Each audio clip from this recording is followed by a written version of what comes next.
उत्तर प्रदेश में पंचायत चुनाव और विधानसभा चुनावों को ध्यान में रखते हुए बीएसपी ने अपनी चुनावी तैयारियों को धार देना शुरू कर दिया है।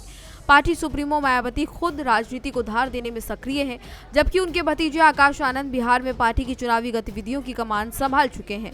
बीएसपी ने 9 अक्टूबर को लखनऊ में एक विशाल रैली की योजना बनाई है, जिसे पार्टी के लिए काफी महत्वपूर्ण माना जा रहा है। इस रैली के जरिए मायावती न केवल अपनी चुनावी शंखनाद को धार देंगी, बल्कि अपनी सियासी ताकत का प्रदर्शन भी करती नजर आएंगी।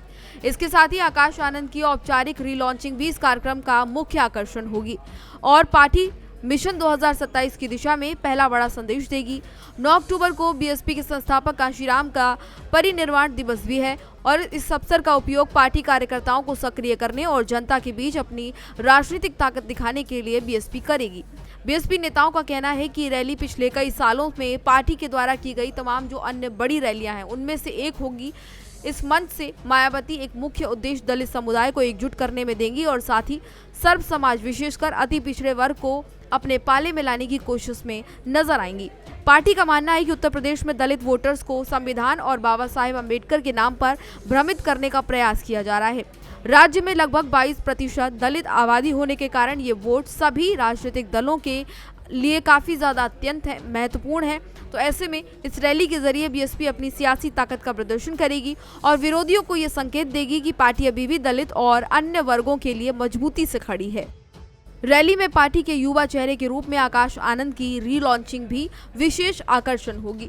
उनकी वापसी बीएसपी के युवा कार्यकर्ताओं और तमाम जो समर्थक हैं उनको जोड़ने की दिशा में एक महत्वपूर्ण कदम मानी जा रही है।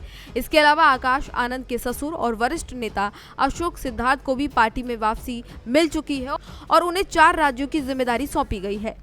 पार्टी पुराने दिग्गजों को वापस लाने पर विचार कर रही है। हालांकि इस मामले में अभी सहमति और असहमति का दौर भी लगातार चल रहा है। वहीं बिहार में आकाश आनंद के नेतृत्व में बीएसपी सक्रियता से आगे बढ़ रही है। आगामी विधानसभा चुनाव को ध्यान में रखते हुए उपस्थिति दर्ज कराने की दिशा में पार्टी लगातार कमर कसे हुए बिहार में नजर आ रही है। मायावती की बात की जाए तो मायावती का पूरा चुनावी तंत्र बिहार की रैलियों में काफी एक्टिव रहेगा, जिससे कार्यकर्ताओं को प्रेरणा मिलेगी और पार्टी की रणनीति मजबूत होगी। बीएसपी नेताओं का कहना है कि ये रैली केवल एक शुरुआत है।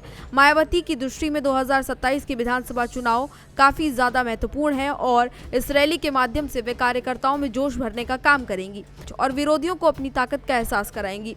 पार्टी का फोकस केवल दलित वोट बैंक तक सीमित नहीं है, इसके साथ साथ अन्य पिछड़े और सर्व समाज को एकजुट करने पर भी पार्टी लगातार फोकस कर रही है और व्यापक जनाधार इकट्ठा करने की कोशिश भी पार्टी करेगी।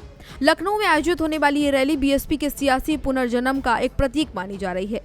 मायावती की इस रणनीति ने न केवल प्रदेश और बिहार, इसके साथ ही अन्य जगहों पर भी बीएसपी की सक्रियता को बढ़ाने की उम्मीद लोगों के अंदर डाल दी है। रैली के माध्यम से पार्टी कार्यकर्ताओं को प्रेरित करने के साथ साथ जनता के बीच अपनी सियासी मौजूदगी और मजबूती का प्रदर्शन भी बीएसपी करेगी।